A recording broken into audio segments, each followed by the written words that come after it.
Video and photo backlogs can leave you overwhelmed, exhausted, and burnt out. We've been there, and our fears of outsourcing stopped us in the past. Can you find an editor as invested in your brand as you are? Will other photographers and filmmakers we network with look down on us for not editing everything on our own? That fear of outsourcing can be detrimental to your career. That's why we love our partnership with Weditor. Their attention to details with not only our work, but also their care for their clients through all steps of the outsourcing process lets us fully step back from editing and focus on what we love, knowing our work is receiving the attention it needs. More than just editing, Weditor is passionate about demystifying the outsourcing market. Follow Weditor on Instagram at we_r_Weditor for free educational tips, tools, and resources to guide you through the insanity of today's editing market. For an even deeper dive, follow Weditor's blog at weditor.com/outsourcing. Welcome to the We Got You podcast, a network curated for wedding photographers and filmmakers that dives deep into the strategies and tactics to transitioning a side hustle in the wedding industry into a full-time, thriving career. We're your hosts, luxury wedding filmmaker Emma K. Films and luxury destination wedding photographer Hannah Brook Photography. It wasn't too long ago that we picked up our cameras for the first time, having absolutely no idea where it would lead us. Years later, we're traveling the globe for beautiful destination weddings, built our dream lifestyles, and run multi-six-figure careers.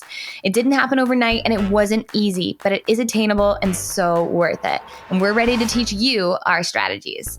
Covering a variety of topics from both our firsthand experiences and reputable guest speakers' insights crucial for business growth, we're exploring the art of marketing within your niche, discussing effective ways to attract and retain clients, leverage social media, and build a strong online presence, and so much more. We're not shying away from talking through the challenges of the wedding industry and offering realistic solutions to navigate them successfully. We emphasize the importance of networking, establishing meaningful relationships with clients, and continuously honing one's craft to stand out in a competitive market. This is the We Got You podcast. Hello. Happy Monday morning to everyone out there listening. Whatever you guys are up to today, thank you so much for tuning in to another episode on the We Got You podcast.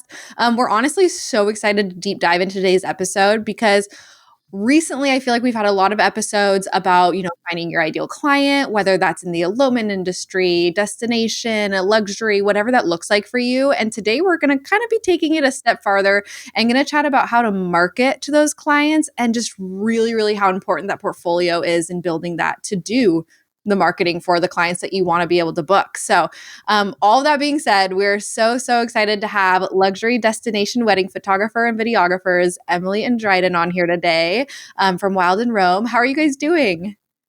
Doing great. How are you guys doing? We're so good, and seriously, again, so thankful to have you guys on here today and cannot wait to just kind of deep dive into this episode, pick your guys' brains a little bit, and just hear your experience and opinions on so many things. But before we kind of jump in to kind of kick it off, we'd love for you guys just to share more about yourselves for anyone who's listening who might not know or follow you guys. Kind of walk us through your journey and what led you to where you are now. Yeah, absolutely. I mean, it kind of started pretty early on in Emily's life more than mine. Do you want to kind of share just a little bit about that? Sure.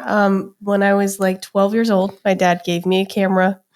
It was on Thanksgiving weekend, and it was like this dinosaur of a Nikon D70. Teeny tiny little screen on the back, and I was sold after that. I just loved it.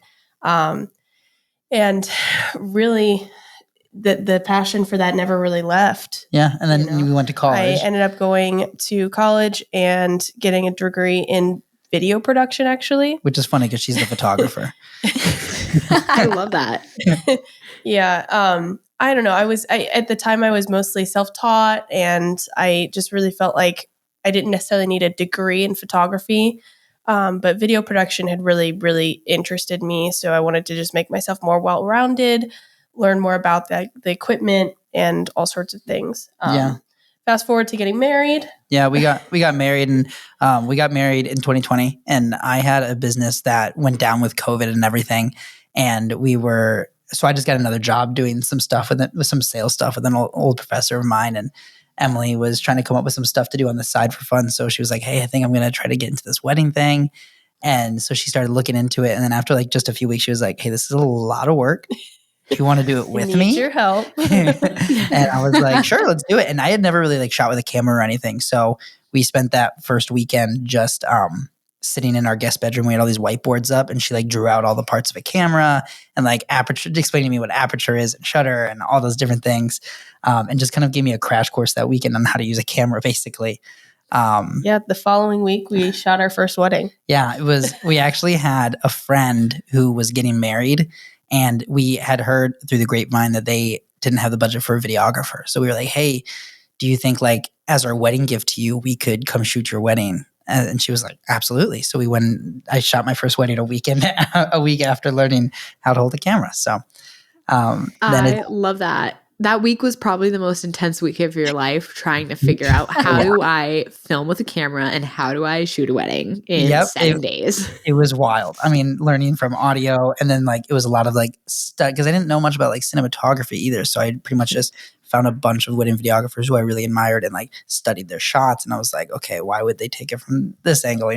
How did they come up with this? And things like that. And then it just kind of snowballed after that into becoming what it is now. Yeah. Yeah, eventually we added photo to it, and I think that was the best decision we made. Yeah. It's super cool, though, just kind of hearing your journey of, honestly, even just like picking up a camera. What was it? It was 2020. Yeah. And 4 years ago. For you, for the first time, and just seeing how quickly your business has grown. And it's been really cool seeing your shift working more in the luxury market, seeing your shift and how you have built this incredible portfolio that really targets your ideal clientele, which is exactly what we want to talk about today.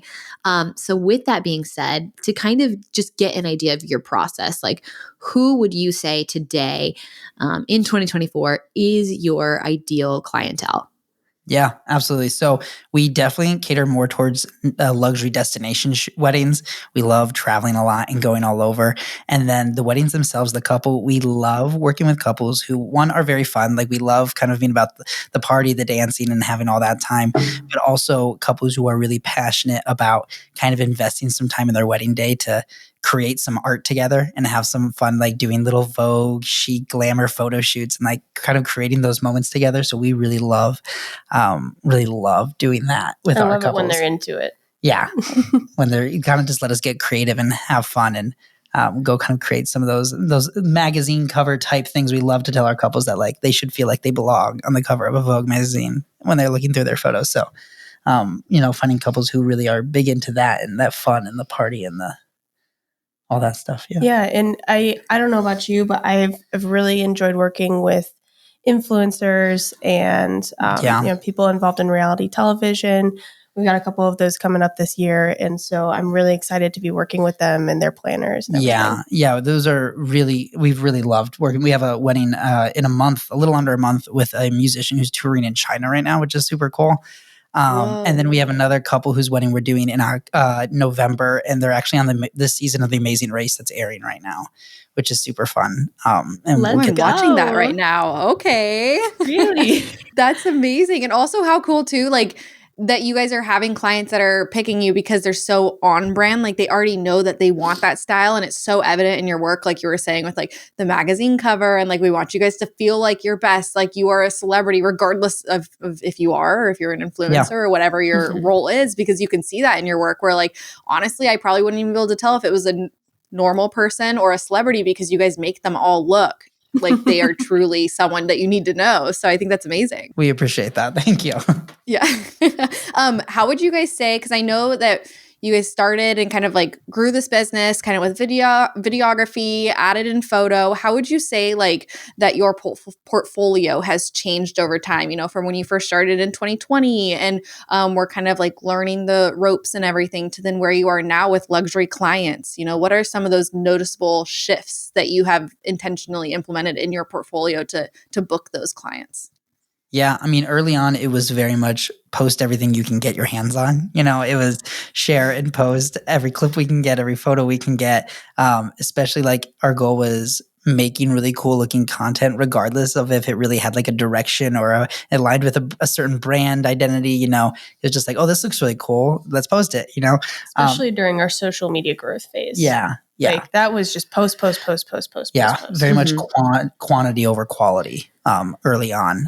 But as we've kind of learned more and kind of niched down, we've learned very much like only posting the things and sharing on our website and our portfolio with planners, sharing the stuff that we like, that screams not just our brand, but like the kind of content we enjoy producing ourselves. For a long time, we felt like we had to create a brand and a style and a portfolio that appealed to other people.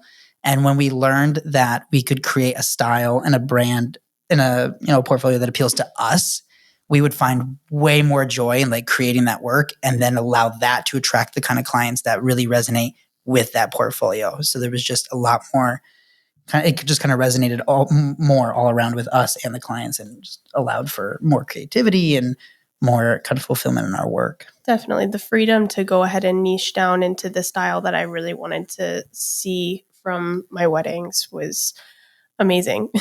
Yeah. I love that. It's way less about creating for the masses and way more about creating for those few people who will actually book you. You know, we have a ton of people who ask us constantly, how do I grow my social media? How do I grow my social media? I want my follower count to grow. I want my likes to grow, because we associate those metrics with our business growth. And the reality is those metrics really do not define our business growth. And all of that to say, just kind of piggybacking off of what you said, when you finally start posting for your ideal clientele, you are no longer posting for the masses. You're actually cutting out a lot of people who could potentially see your work, but you're now targeting those few people who will book you, who will pay you the tens of thousands of dollars to do your wedding. And it's like truly the simplest thing, but yet we just can't get over it. We just think, no, I have to post every day. If I see my likes drop, if I see my follower count drop, I'm doing something wrong. If I'm just posting for this type of clientele, then what about all the other people? And so I love just like hearing your perspective about that, because it's hard for people to get over that. And it took me a while to learn. But like when I finally started posting a portfolio that was genuinely targeted to my ideal clientele and like what I wanted, gosh, that generated me far more bookings, far more money in my bank account than it did posting for things to go viral. Yeah. And to be honest, we were really scared of that at first, the idea of not appealing to the masses, because we spent a long time growing our social media page. And just the goal was views, likes, followers. The goal was just get that big number next to our name. Because it kind of feels good. Yeah, it does. Yeah. But we quickly, someone told us, they told us, the likes, followers, it's all a vanity metric. It's not a metric that has anything to do with the success of your business, and has everything to do with how good it makes you feel, which turned out to be totally true. And for a long time, we were scared to stop appealing to the masses. I'm still kind of scared of that sometimes. Yeah. I mean, but it used to be that when we were trying to appeal to the masses, I'd go check my Instagram feed and I'd scroll through our recent posts and I was like, yeah, I really like that one. Or, there's one I really like, but now I can go through and know that every time a couple or a planner looks at our feed, I'm like, I am proud of every single post on here. And I am so glad that they have their eyes on everything they're looking at. There's nothing on here that I don't want them to see. I love that. And that is the exact definition of quality over quantity. That's what pays off at the end of the day. Does your current client delivery system feel unexciting, limiting, and boring? Maybe you're still using good old Google Drive or Dropbox to deliver your clients' wedding films. If the answer to these is yes, it's time to level up your video delivery experience with VidFlow. VidFlow is a pay-per-use online platform that allows you to deliver fully branded websites for each of your clients. While being incredibly affordable, VidFlow is accessible on mobile, desktop, and smart TVs with included long-term hosting so that your clients can truly enjoy the entire experience when receiving their wedding films. When I first found VidFlow, it was such an easy switch that truly benefited my business substantially. With so many incredible features and options for customization and personalization, VidFlow continues to wow my clients time and time again. You can find VidFlow on Instagram or visit their website at vidflow.co. Use our code WGY20 for 20% off a yearly premium membership and level up your client experience today with VidFlow. I want to know, what would you say are just a few little tangible ways that you really tailor your portfolio to ideal clients? So you've got this ideal clientele. What do you find yourself actually posting in order to reach them? Yeah. So Lots of details. I think there's. Go ahead. I overshoot details nowadays because I really want to make sure that I have my pick of whatever I want to post, whatever I want to show. And sometimes it's the weirdest angle that I didn't think was going to work, that I cropped just right, that I wanted, So I tend to overshoot specifically details, just so that I can use my brain power there and capture more documentary, more candid style during the actual wedding events, because I end up wanting the details more than like anything. Yeah. So I'm talking like reception setup, huge deal. Ceremony setup, huge deal. I think there's kind of two different people that we're catering to when we're posting to. It's what we're posting for planners and what we're posting for like our ideal clients. Because, as you get into the luxury space, somewhat planners are your ideal clients, specific planners especially. So when it comes to content that we're trying to appeal to planners with, it's a lot of like what Emily said, showing details, showing what they poured all this time into designing and curating for the couple, because the couple wants to remember that too, and remember because they poured a lot of money, they poured a lot of time, they hired the best of the best to make this happen, and they want to remember all those little details. And just to clarify, I'm not necessarily talking about lay flats. Yeah, that's my take. Lay flats we are all out. know flat lays are out for 2024. So savage. No, but it's so true, because it's all the money. Like that's where the money is going. If you have $100,000 wedding to $1 million wedding, a lot of that extra money is going to that experience and the looks of the wedding day. So like to have that and market that is invaluable. Yeah. Huge. And then on the couple side, you'll also see a lot on our page. Like you talked about stuff that like shows stuff that makes you kind of feel like a celebrity, stuff that makes you feel, it's just content that we know really aligns with our brand and really screams, this is who Wild in Rome is. And this is the kind of stuff that I'm going to get when I hire them. And that definitely wasn't an easy feat to narrow down and figure out what that was. Like that took a lot of time. It was a big mindset shift. Yeah. Yeah, especially when it comes to like narrowing down what you're sharing and stuff to figure out, okay, what is it that I really love? Like, what is it that really speaks about my brand and everything? And I know that something that we run into with like a lot of people is that they say, I want to post things that really align with my brand, but I don't have anything to post. So I'm curious for you guys, with your guys's like experience in the last couple of years, like would you have a wedding season that might not be offering you like what you're wanting to market for or book for the following year? What do you do? Like, how do you pivot to get that content to be sharing things so then you don't like ghost Instagram for 6 months or whatnot? Sure. Absolutely. The first thing that comes to mind is investing your money and time into things like styled shoots, workshops, retreats, opportunities where the portfolio content is really curated. And not just obviously any styled shoot or retreat. You need to make sure it aligns with the kind of content you want to be producing. And really aligns with where you want to go with your brand. But there were also times, we paid our dues and we did, our first wedding we did in Italy, we did for travel only. And, that wedding alone, when we posted it a bunch and shared it, because of that one wedding, that was last year. And now this year, I think over half of our weddings are out of the country, or at least half of them. We're going back to Italy twice this year. We're going to Mexico. We're going to London. And that's all because of that one wedding. So investing in yourself, I think, is really important, whether that means styled shoots or, paying your dues and taking on some opportunities that come along, like what we did for that Italy wedding. Do you have any thoughts? I'm really not sure I can add to that. It's great. And I guess for us, we had to get over, at the time when we did Italy, we had to get over being afraid to double post that wedding, right? So, sometimes we had to reuse content, or we had to figure out new ways to use the same clips, new ways to just really stretch that wedding for all that it was worth for us. And I think a lot of people are really like, oh, I'm too afraid to post this wedding 4 times or something like that. You can always take down a post later on. It can help you at the beginning.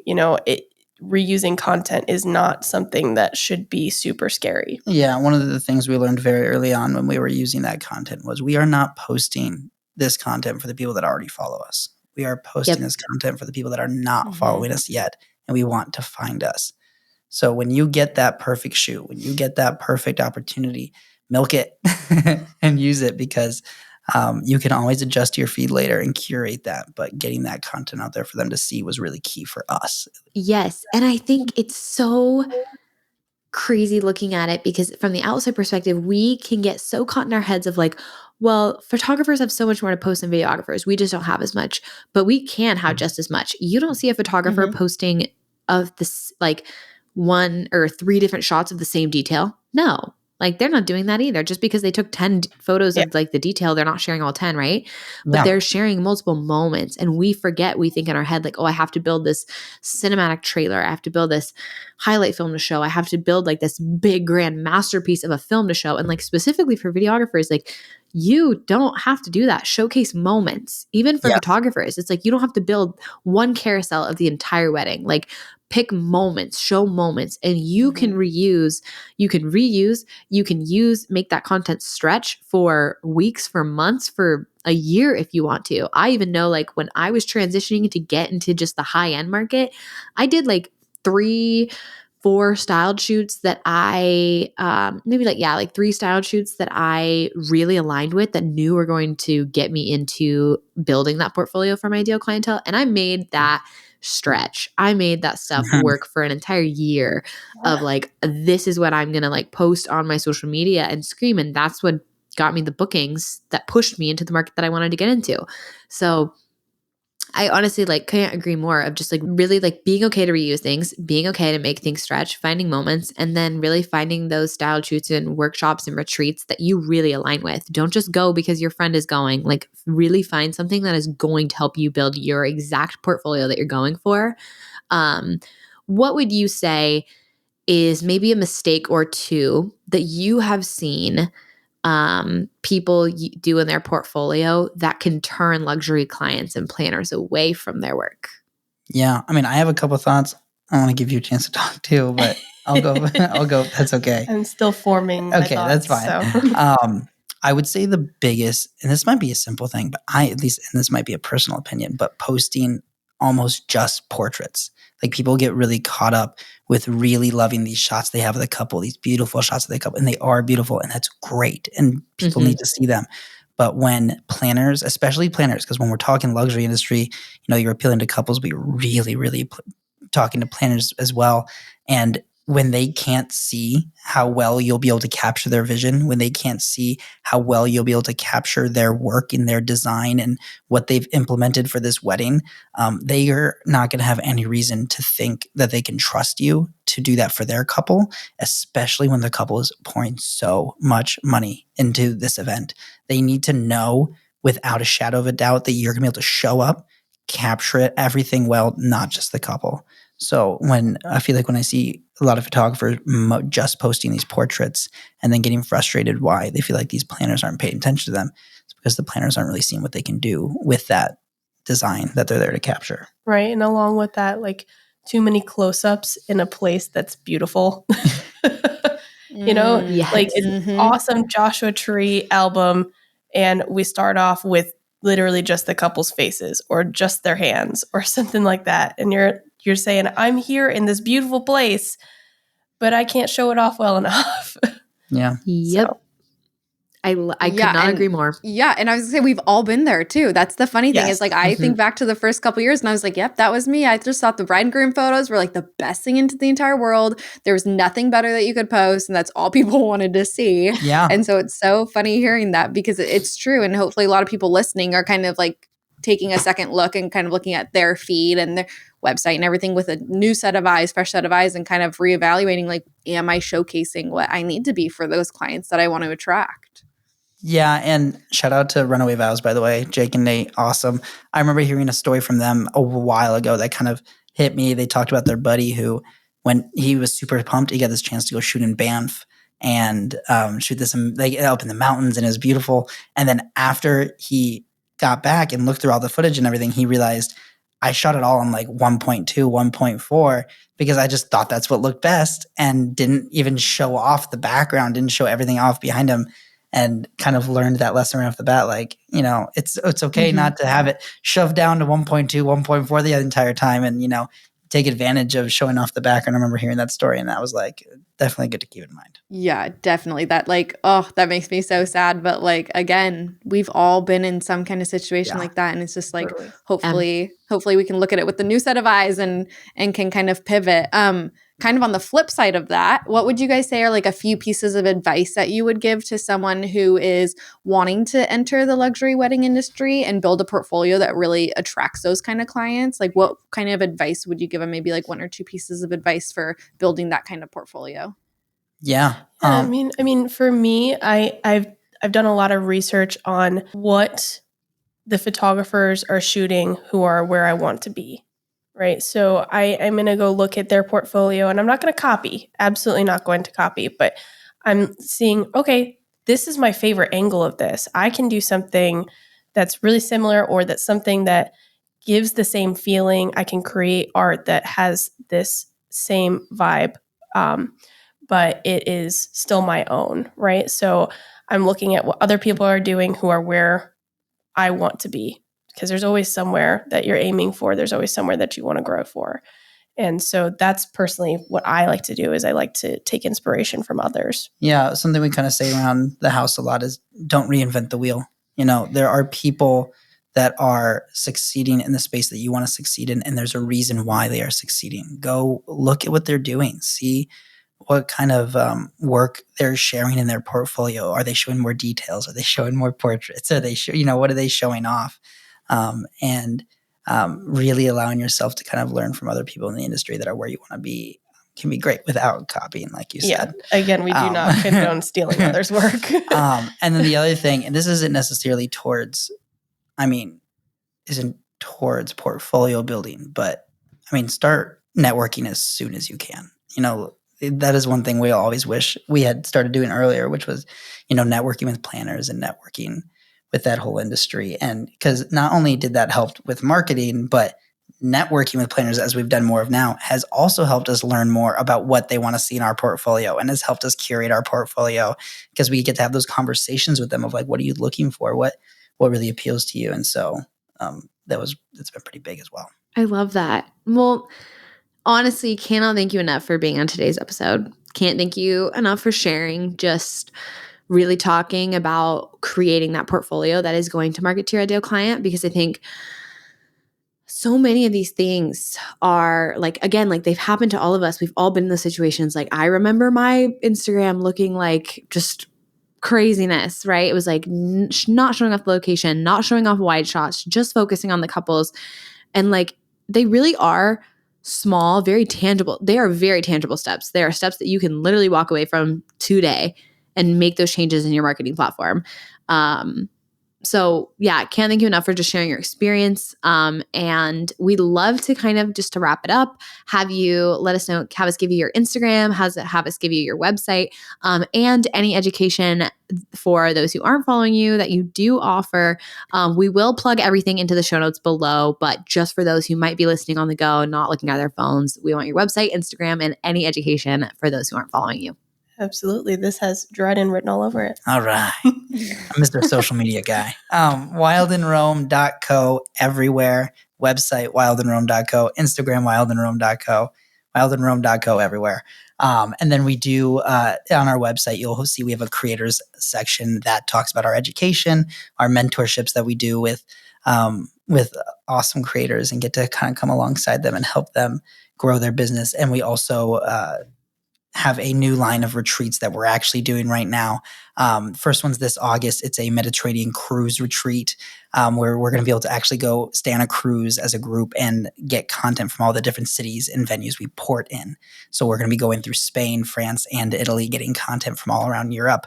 And as of right now, all the tickets are sold out. But when you hear this, and if you want to come, please feel free to reach out. Maybe a spot's opened up, or keep your ears tuned for another one. Yeah, we love that. No, and from the looks of it, it looks so insane. I am so stoked for the both of you.